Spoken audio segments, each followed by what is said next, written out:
Come gather round the campfire and hear our ghostly tales of chilling terrors, darkest woes, and anything that goes bump in the night. So cuddle up with your best friend or dare it alone. The darkness is closing in and spirits are calling your name. This is Fireside Phantoms.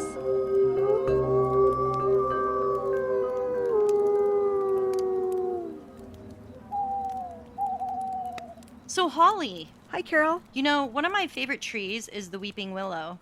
I like it too. Good. That's something we have in common. But, you know, when I heard of a haunted house named Willow'sWeep, I just had to research it. This house is said to be so haunted, it's been featured on several shows like The Unexplained on the History Channel, which is, I think, hosted by William Shatner. Oh, I didn't know that. Yeah. Okay. And there's a documentary being made about the house. Really? By current owner Dave Spinks. Where is this house located? Well, hey now. Can't wait You're patiently. so eager. I'm Eager so filled to with get to the nuts anticipation. and the bolts. I cannot wait. This owner, Dave Spinks, who's a paranormal investigator, he had 30 years of background researching haunted houses, and he became interested in buying Willow'sWeep after he heard about all the activity associated with the home and witnessed firsthand the hauntings himself. Ooh, cool. Yep. The house is located, Holly, near the tiny town of Cayuga, Indiana. Oh, in the Midwest. The Hoosiers. Hey. And was built way, way back in 1890. It is super creepy. It is said that the house was built by a high-level degree mason, so like a 32nd, 33rd degree mason. Does that mean that's a high mason? I don't know what the number means. I think so. Okay. I don't know. I don't know if much there's about masons. higher degrees than 33, because I'm not a mason. And I think it's secret after that. Today, I was riding up in the elevator, and I'm on the 4th floor. Yeah. And this guy was in the elevator with me, and he gets off, and he looks back, and he goes, "Where are you going?" And I was just spacing out. I didn't realize we were at the 4th floor yet. But I looked at him, and I go, "Oh, to the secret floor that's above the 4th floor that you don't know about. Bye." And I left the door shut. He's like looking at me like I'm crazy. But, you know, there's always that thought. Somebody's partying upstairs, and I wasn't invited. Somebody knows about the secret The floor. secret Four floor and a half above floor. the floor. Have you ever seen the movie Being John Malkovich? I think I did. Wasn't that about him living in an air conditioning building, like in the tunnels? Well, so no, it's God, who is it? It's Do I have that wrong? John Cusack works in a building where there is a half a floor because the architect who designed the building had a love for little people. Was it Andrew Lloyd Wright? Yeah, yes, it was. They would get to the half a floor, and then they'd have to pry open the elevator doors, and then they'd have to crawl up into the floor, and all the people were working there. They were partying. As I was saying, it's super creepy. And this mason who built the house, he built it so that it was in the shape of an upside down cross. What? And Wait, the shape of the house? yeah. The current owner, he tried to research this, but the house was never listed as a Masonic temple or a church. However, due to the weird symbology and the sigils in the home, the owner feels it could have been maybe even a secret meeting location. There are 4 entrances and exits, which is super strange for a small house. And they're all strangely placed in corners. Yes, we can see the picture, Holly. That's going on the website. I know, it's pretty awesome. It is pretty awesome. And over each door is carved a wooden triangle. On all the door frames, there are symbols, and the sides have carved notches and trenches cut down them, which are said to represent the temple of King Solomon. The home is, and for those of that you don't know, King Solomon is said to be kind of like a sorcerer. I know it's terrible because he was in the Bible, but like he was into magic and stuff. Really? These entrances and exits are all placed in the corners of the home. Isn't that weird? That is kind of weird. The land itself is reported to have many ancient burial sites and was said to have been an area in which a major violent battle was fought between the Native American Indians and the French. The house also sits at a crossroads and coincidentally is nearby the convergence of 2 rivers. Well, you know, it's been said Water's a huge conductor of paranormal activity. Yes. There's a lot of homes by rivers that get haunted, and they say that the water is connected to spirits. I believe that. I've heard that before. And of course, there's that story of meeting the devil at the crossroads. Ooh, nice tie-in. Yeah. Yeah. Isn't that cool? Can we throw in some The Devil Went Down to Georgia? Sure. Okay. Some fiddle music? Because, that's what you hear at the campfire, Yeah. Holly. There's also... That's what you hear at my campfire. There's also a funny story regarding why the county itself is shaped so funny. I guess it has like this really funny shape. The owner said in an interview that during the wars, there was a chief who met with the French leader.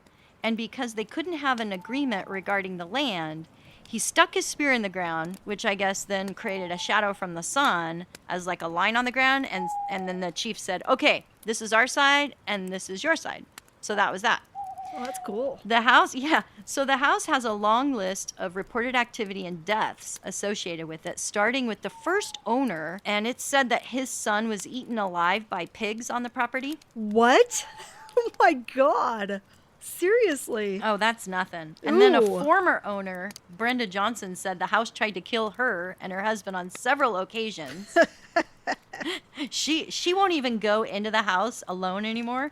She feels the home is so extremely evil. She said that when they were trying to do some remodeling on the home, the tools would consistently break. They kept having accidents. Her husband even suffered a heart attack. And she said that while they were working on the home, she kept feeling like she was being poked in the back. And one time, claw marks appeared down her entire torso. And a shadowy figure came up to her, she said, right in her face, and it smelled like rotten meat. Well, once again, what we've learned from this podcast is when you try to remodel a haunted house, it gets pissed off. Yeah. And it lashes out. And clearly this house is no different. And I just don't know why that is. Because, like, if I were a ghost and somebody was, like, repainting the place and doing, nice stuff to it, I'd be happy. So when they pulled up the flooring, they found a weird pamphlet. It was like a book on the occult between the subfloor. This pamphlet was printed, like, in 1985, and it was called, Is There a Real Spirit World? And it was distributed by a local Christian church, but the subject matter was bizarre, in that it talked about necromancy, spells, and demon conjuring. Brenda ended up marrying the next door neighbor, and the family had get-togethers together, picnics in the backyard, and one time, her 3-year-old niece was over, and she was waving to a window in the house. When asked who she was waving to, she said, "Oh, the little girl up there," which, of course, none of them could see. A few minutes later, her niece started screaming, saying the girl flew down from the window and bit her on the face. Yeah. And Creepy. sure enough, in a few minutes, everyone witnessed a bite mark appearing on her face. Oh, that's weird.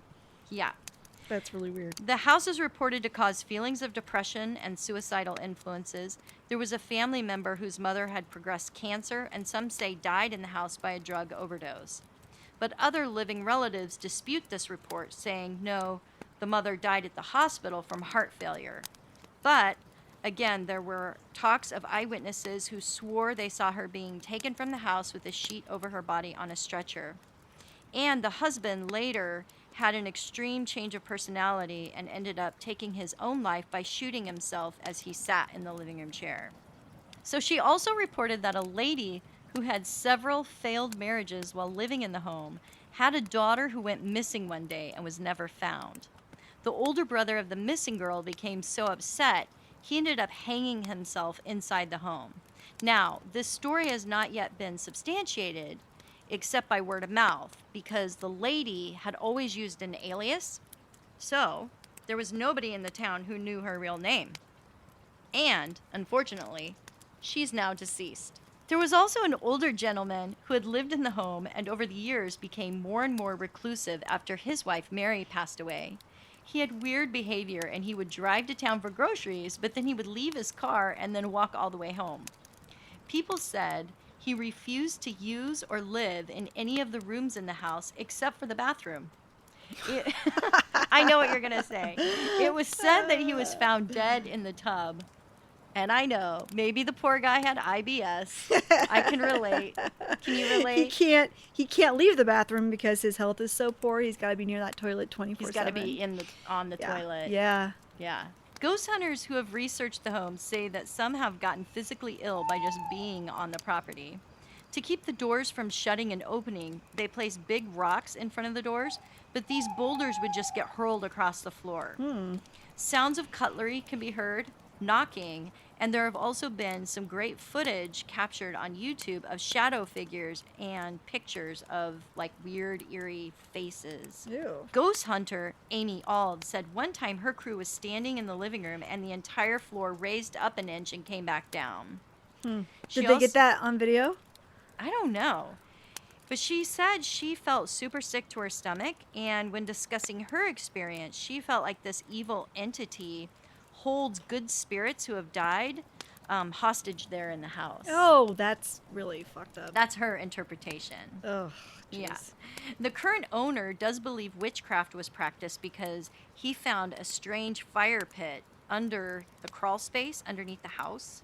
He said it was really bizarre because there's not much room to maneuver, so it's pretty weird to think what it was doing there, and it has ashes still in it. So somebody was doing some burning under the house. He thinks there might be people buried under the house, and he feels there is so much to be discovered still about this house. He thinks the doors might be portals in the home to the other world, and he has agreed with the former owner that nobody can ever live in this house again. So when he bought the house, his idea was to have the house become like a working laboratory for researchers who are trying to communicate with the afterlife. Oh. So Now- are they, and they're researching now? Yeah. So there's just so much crazy stuff going on. There's even stories regarding the willow tree outside in the yard attacking people. Like in Poltergeist? I guess. Did that happen in Poltergeist? Did you not see Poltergeist? I don't really remember Poltergeist that much. The tree coming through the window during the lightning storm? I just remember Harry Potter and the tree whomping people. No, that's a whole different experience. Okay. Yeah. So what happened in Poltergeist? So the little kid is during a thunderstorm and he's freaked out and he's laying in bed and the tree comes alive and it reaches through his window and grabs him and tries to eat him. Yes, it's a lot like that. The former owner's son tried to trim the tree and got injured. Then a Bitten? neighbor who also tried to groom the tree fell, breaking his back.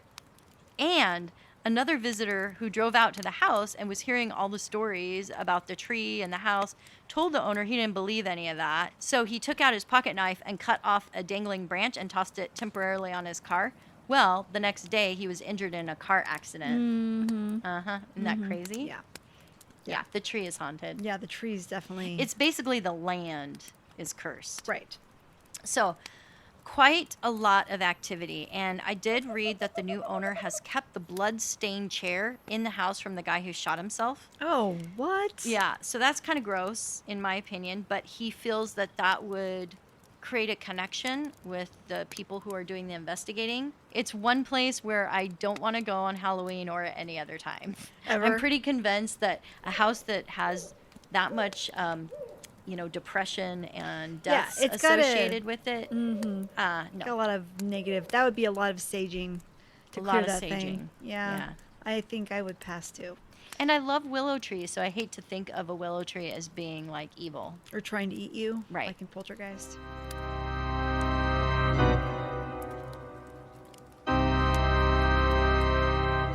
I recently went to the beautiful island of Hawaii for a vacation.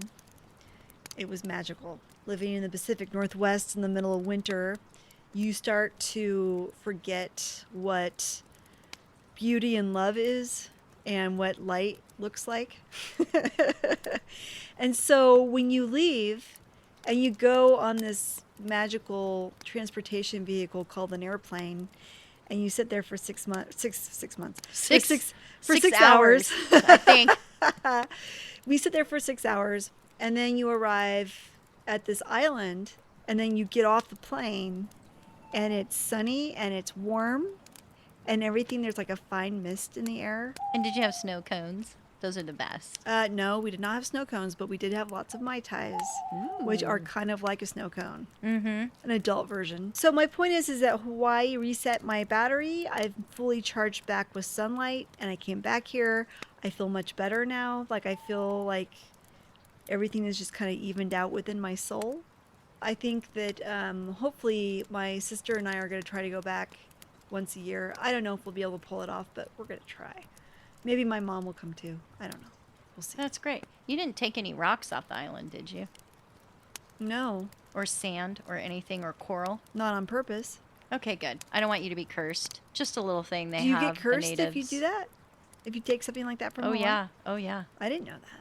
Well, yeah. Now you tell me. Couldn't you have warned me before I went? I really thought the natives that live there would have told you if they saw you taking something. No, they wanted me to take a lot of things, and they wanted a lot of money for the things that I took.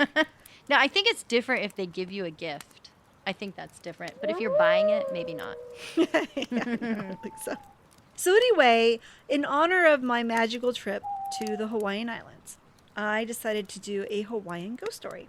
I went to the island of Oahu, which is where Honolulu is, and that's where this story... Actually, there's a couple little stories that took place around one particular area of the island. It's got kind of a legend to it, but for various reasons. I kind of think that the majority of these stories are made up and probably for the tourists, but there is one story that did happen and is well documented in the media. My story is about Morgan's Corner. Of course, I'm going to butcher these Hawaiian names, so for all you Hawaiians out there, I'm really sorry. I did not mean to be disrespectful. I just do not know the proper way to enunciate these. But Morgan's Corner is located on Nua'anipali Drive. Sorry. Sounds good to me. And it's a sharp S-shaped turn. It looks like it's kind of in the middle of nowhere, like in the tropical part of Hawaii. Like it's there's not much around there, but it's named Morgan's Corner after a doctor, James Morgan, who lived on the S curve from the 1920s to the 1940s. So off of this S curve, and I'm making a motion with my hand. It's basically just a hairpin turn, is what it is. And at the arch of the turn, there's a little area off to the side that you can pull a car onto or a couple cars, and then off of that, there's like a little waterfall. Ooh, sounds lovely. So it's kind of a nice little spot. And it's also known to be a heavy makeout spot for lovers to go and park there. So that's where a lot of these stories derive from. One of the stories I found was about a couple back in the 1970s or the 1980s. They went to Morgan's Corner and they parked. They were making out. It was late at night and they started hearing this sound. And it sounded like a jump rope hitting the pavement of the road. Weird. And, yeah. So they look out their window and they see a girl, a teenage girl, young teenage girl, and she's skipping rope. Skip, skip, skip. Thanks for the sound effects, Holly. Down the road. It's 11 o'clock at night. It's dark. And they're like, what the hell is that girl doing there? Right. And she's skipping closer and closer to their car. Oh, no. So skip, skip. Ew. Skip, That's skip. really creepy. Isn't that creepy? This is why I like this story. She's skipping her rope closer and closer and closer, and they're just watching her in amazement. Like hypnotized. Yeah. But as she gets closer to their car, they're able to kind of see her better, and they see that she had no chin, and most of her face was missing or in a great state of decomposition.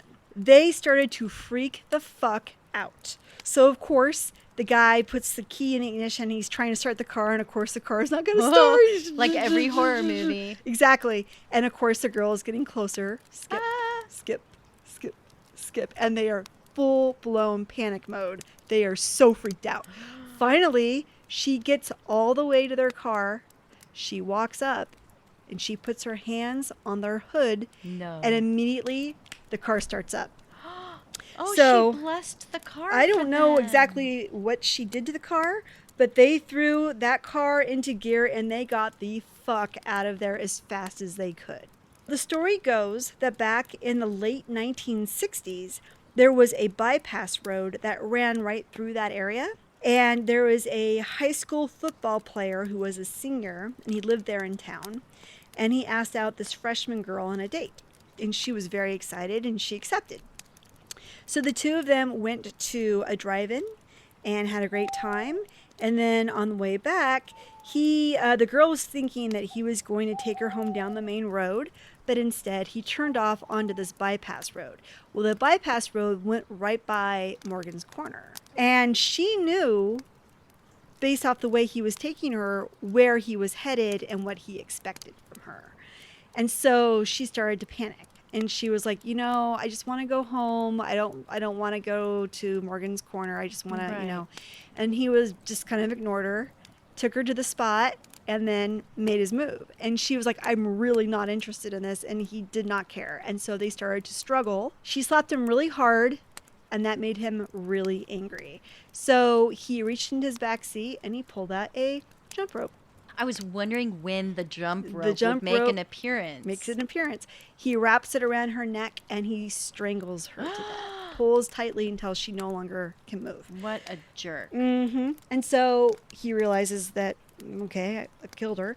So he takes her body out of his car. He drags her off into the bushes, and then he leaves her laying there face down.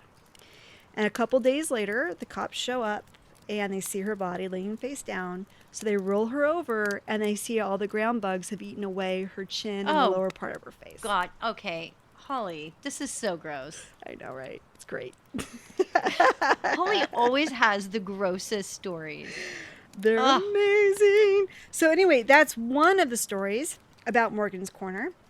And there's another one, but I think I'm almost entirely sure this one's made up because it's kind of a common ghost story. But I'll tell you anyway because it's kind of a classic, and they've married it to Morgan's Corner. Again, it's another story about a couple that's out at Morgan's Corner, and they're making out, and they decide that they need to go home. So they go to start the car, and the car won't start, and the car is out of gas. So the boyfriend's like, okay, I'm going to take my gas can. I'm going to walk in, going to get some gas. I'll be back. And the girl's like, all right, I'm going to stay here.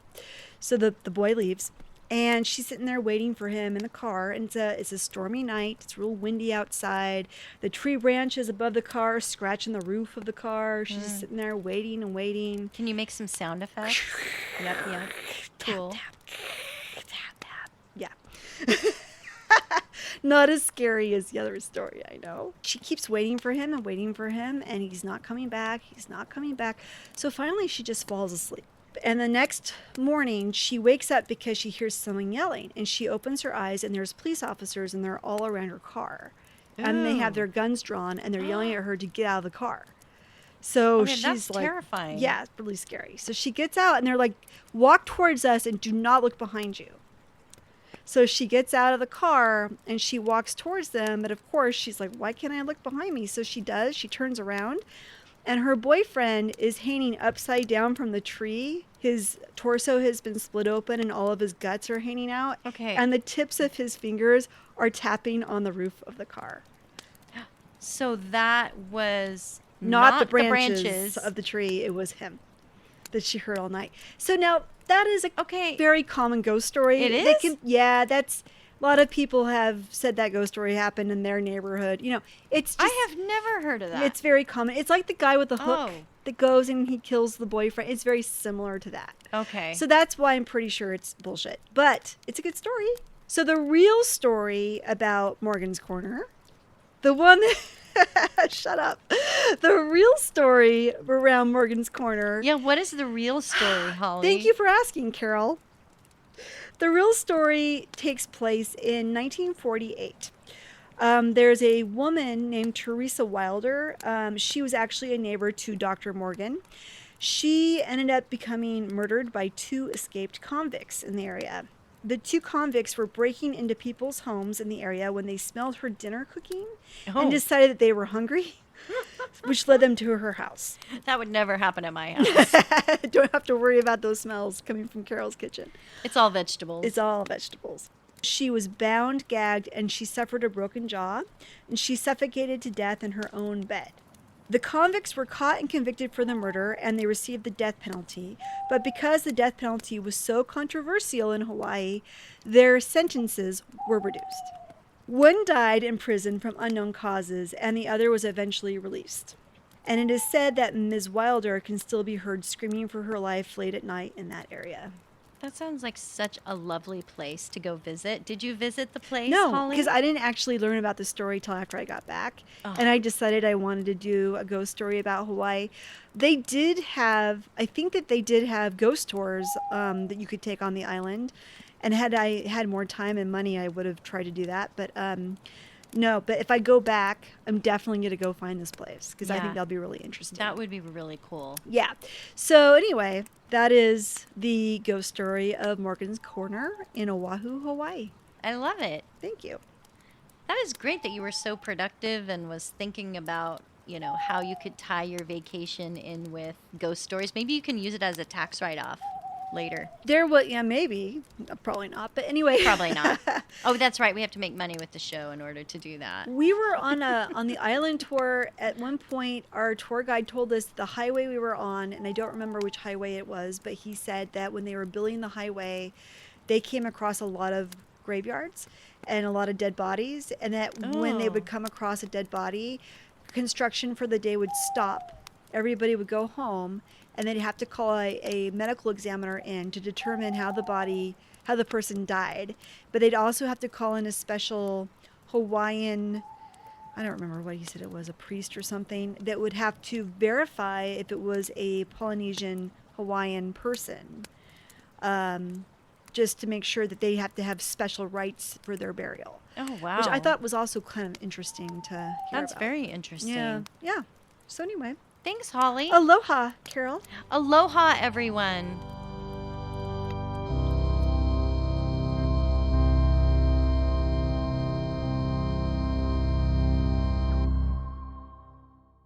do Josh, do I sound normal? Yes. Okay. Well, I wonder. Normal-ish. As normal as I can sound. I know it's your handy dandy notebook, but I'm stealing it. Hold on, let me close it.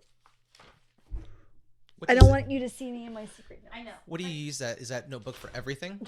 Pretty much. Is that like your whole life? I have multiple notebooks like that I've used throughout the years where I just, hey, you stay out of there. There's I make like my to-do list. She's got daggers. I've pointed had at different sketches business and- ideas in there. I mean, I know my post-it notes look really intimidating. That's yeah. I mean, it's good that it's just in one place. Like you have like 10 different notebooks. You just have Yeah.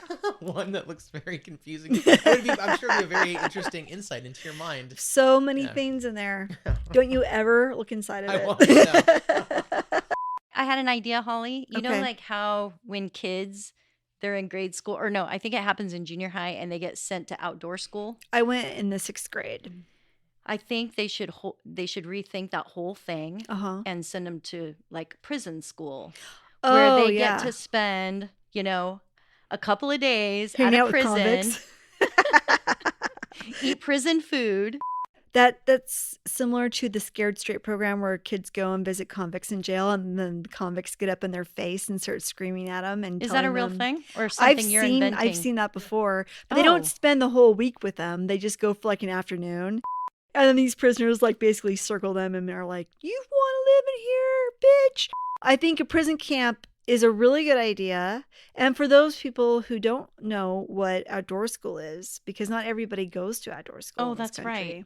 Yeah, It is. explain. It is something that happens in the Pacific Northwest for sure. I don't know where else it happens. It probably happens in other woodsy-like areas. But essentially, you go to camp for a week. I went to Camp Arowana, which is rhymes with Camp Oh, Marijuana. I was just swear to gonna God, say, I 'cause, s- I'm thinking what you're thinking. Yeah. I swear to God, that's what it was called. And it was up on Mount Hood. And we went for a week, and then you just learn about the woods and the environment. And we learned about erosion and different woodland creatures. Did you learn about the mushrooms with the red spots on them? Yeah, but that wasn't taught to us by our teachers. I learned on my own about that. Thanks, Was Holly. that was that not as funny as the last time? No, but that was good. I get like scared. I do too. I It get is. scared. There's a lot of pressure. I can't imagine a live event. I'll be like, Xanax, please, Xanax.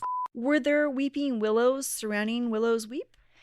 Oh, you're so getting ahead of me. I've been listening to a lot of Eminem lately, so I've been rhyming a lot.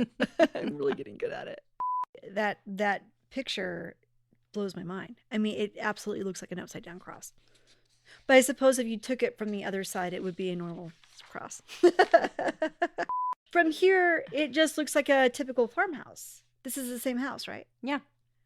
But from the air, it's like, whoa. That's why it's a secret. It's like, it's secret but not secret. Interesting. You either have to be a giant or own a helicopter to know it. Back then, think about it. The house was built in 1890. So there weren't helicopters back then. Or giants. There might have been. Well, yeah. I mean, we don't know. Josh, leave all of that in. Oh, I don't sure, even yeah. care. We're not leaving any of that in. Yeah. He's going to have so much blackmail on us, it won't even be funny. Where am I? Wait, I have these out of order. Shit. I'm just not prepared. Fuck. This is like the night I had to do the Bell Witch, and I Okay, could not maybe we're do only it. going to get through one story tonight, to be honest. Like, without my iPad, I'm just useless. Oh, yeah, I had this out of order. Oh my God, you guys, I'm so sorry. Josh, cut all that out. Did you say that? Uh-uh. Oh, I'm just reading now about it, and I'm sorry. Holly, I just pulled put it your up, computer away. and it says Cheryl Skinner died of a heart attack at the end. put I'm your like, that's computer- young. Put your computer away. That's cheating. It is. Josh agrees. Sorry. Oh my I just God. thought it was really good, and I started reading about it. I'm sorry. God. Do you want to do the story, Holly? You can't take Holly anywhere with me. I want it to be all about me. I'm scared to say anything. Well, see, this is why she can't comment, because she's like, she has all the answers because she was like No, reading I ahead don't. No, before. I swear I just read the one sentence. All right, That's all I okay. read. All right. Okay, Holly. There's so much to be. That did happen and is well documented in the media. Should I look it up? No. Hey, why don't you That's look it up rude, for me? Carol. That's rude to do that. How dare you? As the flames die down, do remain undaunted. Though all hitchhikers are ghosts, And all dolls are definitely haunted. hey guys, be sure to follow us on Instagram. Our handle is @FiresidePhantoms. If you have a spooky story you would like to share with us, send it to firesidephantoms@gmail.com, and you may hear it on a future episode.